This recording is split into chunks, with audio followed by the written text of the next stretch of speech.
Can your aggressive dog be trained and managed? What would you do if this was your dog? What would you do if your dog did this every time a new person came into your home? Would you choose to seek out other options besides euthanasia? With roughly 4.5 million people who report being bitten by a dog each year, dog aggression is the most serious and most common behavior problem found in dogs. Dog aggression is not only a problem for human safety, but it also puts an unnecessary stress on aggressive dog owners. Owners often struggle with what action they should take with their aggressive dog, and often attempt to curb aggressive behavior through physical punishment or confinement. This can severely impact a dog's welfare, which is why it is imperative to educate owners with aggressive dogs about the steps they should follow in training and managing a fear-aggressive dog. There are many types of dog aggression. Some of these include territorial, protective, possessive, social, and fear aggression. The type of aggression I'll be focusing on is fear aggression. Fear-aggressive dogs become that way because of a situation where they have not been raised and trained humanely. Examples of inhumane treatment are being left alone for long periods of time, little socialization, or prior negative punishment or confrontational training. The signs of a dog being fear-aggressive are signals of fear such as retreating, cowering, lip-licking, yawning, baring teeth, growling, lunging, and biting. This is my dog Ellie. She was a prime example of a fear-aggressive dog and became that way because of her past. Ellie was severely abused in her earlier life, and this abuse led her to have triggers of aggression in unpredictable situations. When I became her owner, we went through a journey of training and managing to try and reverse what had happened to her. Throughout this journey, we followed the steps in which every owner with a fear-aggressive dog should follow: training, medication, and managing. The first training technique that most trainers will recommend is to take note of what situations or triggers a dog to become aggressive. Many fear-aggressive dogs have triggers such as larger, tall individuals, men, and someone's attire. These triggers are often a result of the situation that caused a dog to be aggressive, and owners are encouraged to log these situations. Once these triggers are determined, a person can use these triggers as a guide in training and managing their fear-aggressive dog. Once you know your dog's triggers, reenactments can be carried out to desensitize a dog, which allows the dog to realize their trigger is really not going to harm them. A prime example of a trigger for a fear-aggressive dog is new people coming to the front door of your home. In this situation, you can create reenactments or a situation where you plan for a new person to come into your home. During this reenactment, you will practice your dog being calm, giving it treats, and positive reinforcement when the person walks in the door. This video is an example of Victoria Stillwell, a very well-known dog trainer, doing a reenactment.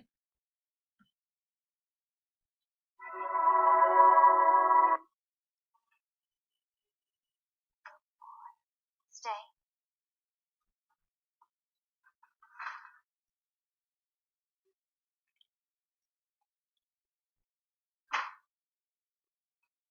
Good boy. Ring the doorbell again.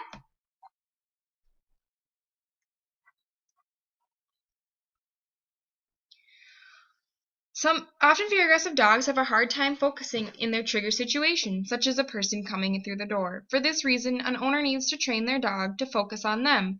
This will involve practicing basic commands such as sit, lay down, and most importantly, look at me. Once your dog is able to focus on you as their owner, less focus will be put on their trigger, and over time they will realize that their trigger is not going to harm them. Something that worked best for my dog Ellie was to direct her to an area of the house, like her bed or right outside the kitchen, that she knew was hers and she felt safe. As you will see in this video, after much practice, she knew what to do when I told her out.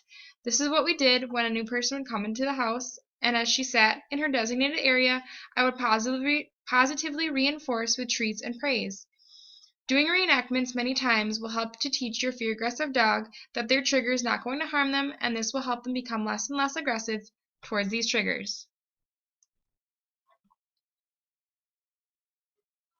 Out. Out, Ellie. Good girl.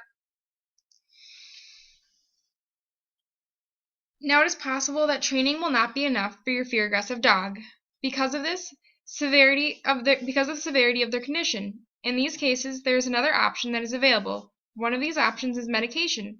From a presentation on aggressive dog behavior by a doctor of veterinary medicine, Karen Overall, there are 4 main reasons why medication can help dogs such as fear-aggressive dogs.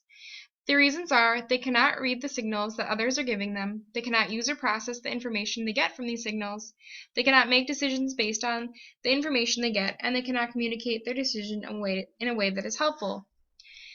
In order to get medication for your dog, you will need to make an appointment with your veterinarian about your dog's situation and type of aggression.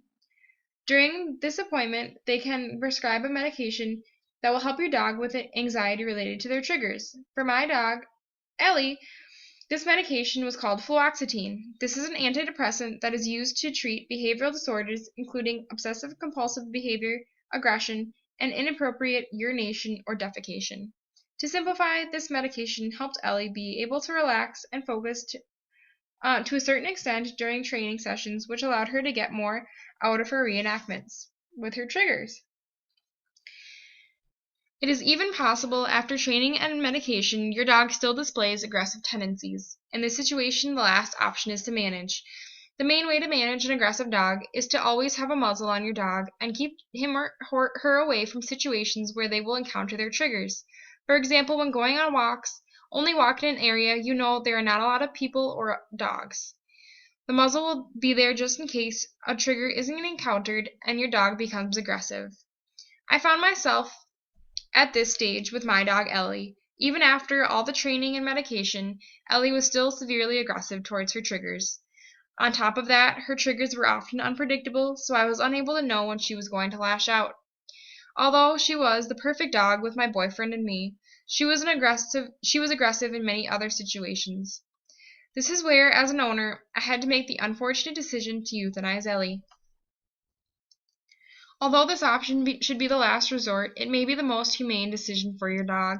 Constantly being scared and on edge can be very difficult for an animal, and no matter how much you do, you can sometimes never reverse that fear. Dr. Anna Ruel, a small animal veterinarian, explains it as the neurons in a dog's brain can permanently change when they live in a stressful and inhumane situation, causing them to always live in fear no matter what we do for them. Although Ellie was an exception, many fear-aggressive dogs can be trained and managed to prevent dangerous situations for owners and allow the dogs to have a long, healthy life. This process will be long and take a great amount of effort on the owner's side, but will always pay off in the end. Again, determine if your dog can respond to training and management, or if your dog is too damaged to be able to recover. These steps must be followed: determining triggers, training, medication, and management. For more information